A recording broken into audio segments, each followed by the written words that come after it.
Hello guys, ito magluluto tayo ng stir fry lotus root.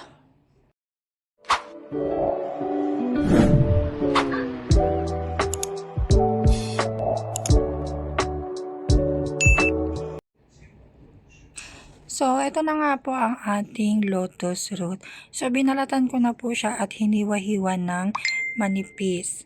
So, ayan, naglagay ako ng tubig sa ating kawali at ilalagay na natin yung hiniwa-hiwa nating lotus root at mag-add po tayo ng asin. So, pakuluan lang po natin ito hanggang sa lumambot o maluto siya. So, ayan. Kumulo na siya guys. Ayan, tingnan natin kung okay na. So, ito nga guys ang ating gagamitin. Sibuyas, bawang, sili, at may sugar. So, ito rin po yung minced pork na nilagyan ko ng soya sauce. So, ito na guys yung lotus root natin. Ayan. Yung minced pork natin, nilagyan ko siya na soy sauce at cornstarch. So, ayan, yung kawali natin, nilagyan na po natin ng mantika. So, igigisa na natin po siya, guys. So, ayan, nilagay ko na po ang ating sibuyas, bawang. Halu-haluin lang natin.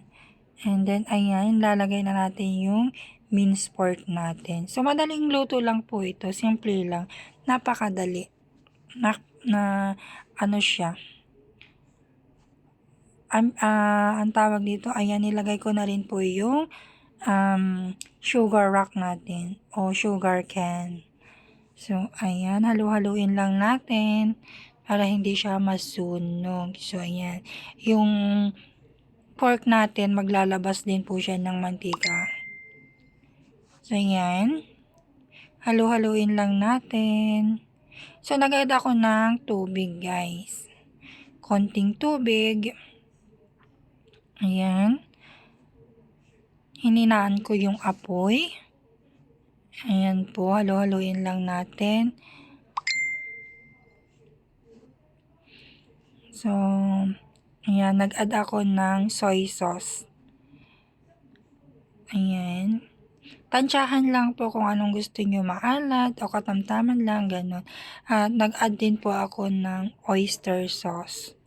So, napaka-simple guys, napakadaling lutuin. So, ayan. Halu-haluin natin. And then, lalagay na natin yung pinakuluan natin na lotus root. So, ayan. Halu-haluin natin, i-mix natin para ma-mix yung lasa ng ating sauce. So, ayan. Naglagay din ako ng konting dark soya sauce dyan, guys. So, ayan. Halu-haluin lang natin. So, patutuyuin natin siya, guys. Yung konting tubig lang. So, nilagay ko na po ang ating chili. So, ayan. Halu-haluin lang natin. Nasa sa inyo yan kung gusto niyo yung malambot na malambot talaga yung lotus. Ako talaga pinalambot ko kasi yun yung gusto ng aking alagang matanda. So, ayan. Medyo okay na siya, guys. Okay na talaga siya. Pero, ayun nga. Sabi ko nga, gustong-gusto nila yung malambot. Kaya, ayan, tinagalan kong niluto. So, ayan, guys. Optional din po maglalagay kayo ng spring onion sa toppings niya kung gusto nyo. Kasi sa akin, hindi na ako naglagay kasi ayaw naman ng aking alagang matanda. So, ayan guys, ready na po ang aming dinner. So, ito po yung ipapaulam ko sa amo ko. So, ito na nga guys. Ready for dinner. Ayan. Thank you for watching guys. Sana nagustuhan nyo yung simpleng recipe natin ngayon guys. Napaka-simple guys. Pwede nyong itry. So, maraming salamat.